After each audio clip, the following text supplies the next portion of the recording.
പക്ഷെ ആദ്യമൊക്കെ കുറച്ച് ബുദ്ധിമുട്ട് വന്നെങ്കിലും സാർ അത് കൂടുതൽ എക്സ്പ്ലെയിൻ ചെയ്ത് നമുക്ക് കുറച്ചും കൂടി മനസ്സിലാക്കി തരാൻ ശ്രമിച്ചിട്ടുണ്ട്. എക്സാം എഴുതിയപ്പോഴും ടഫായിരിക്കുമെന്നാണ് വിചാരിച്ചത്. നല്ല പേടിയോടെയാണ് എഴുതിയത്. എക്സാം കുറച്ചും കൂടി സാറ് നന്നായിട്ട് പറഞ്ഞു തന്ന് ഏത് മോഡിൽ ക്വസ്റ്റ്യൻ വരുമെന്നൊക്കെ നന്നായിട്ട് എക്സ്പ്ലെയിൻ ചെയ്ത് തന്നുകൊണ്ട് തന്നെ എക്സാം എഴുതിയപ്പോഴത്തേക്കും ഈസി ആയിട്ട് തോന്നി, കുറച്ച് എളുപ്പമായിട്ട് തോന്നി. എന്നാലും ഡിഫിക്കൽട്ട് ഉണ്ടായിരുന്നു. മാർക്ക് വന്നപ്പോഴും കുഴപ്പമില്ല, നന്നായിട്ട് മാർക്ക് വന്നിട്ടുണ്ട്. എഴുതിയതിന് മിസ്റ്റേക്കുകളൊക്കെ സാറ് പറഞ്ഞു തന്ന്. എക്സാം പേപ്പറിലായാലും മിസ്റ്റേക്കുകളൊക്കെ സാറ് നന്നായിട്ട് പറഞ്ഞു തന്നു. പഴയൊരു പേടി ഇപ്പം ഇല്ല. Okay, some word Hindi use करूं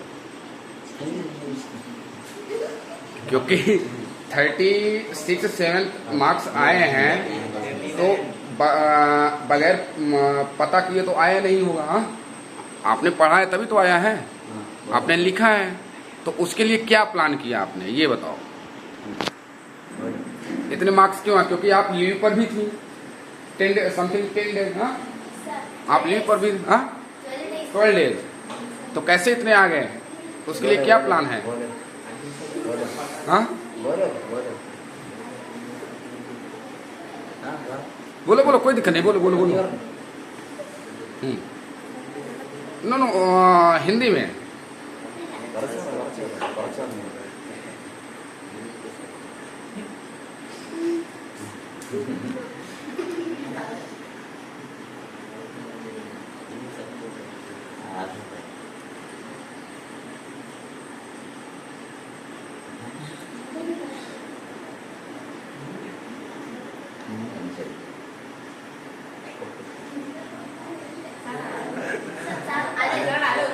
हाँ हाँ, एलन तो बोले, बोलो एलन।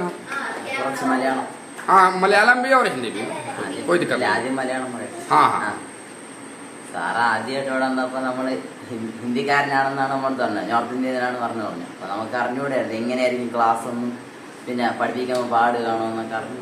പിന്നെ ക്വസ്റ്റ്യൻ പേപ്പർ വന്നപ്പോൾ ആദ്യം ഒന്ന് പേടിച്ച്, സാറ് എങ്ങനെയാണ് ഭയങ്കര പാടായിട്ടിടും, ഇൻഡയറക്റ്റ് ക്വസ്റ്റ്യൻസ് കുറേ കാണുമെന്ന് വിചാരിച്ചു. പക്ഷെ കുഴപ്പമില്ലായിരുന്നു, അത്യാവശ്യം എളുപ്പമുണ്ടായിരുന്നു.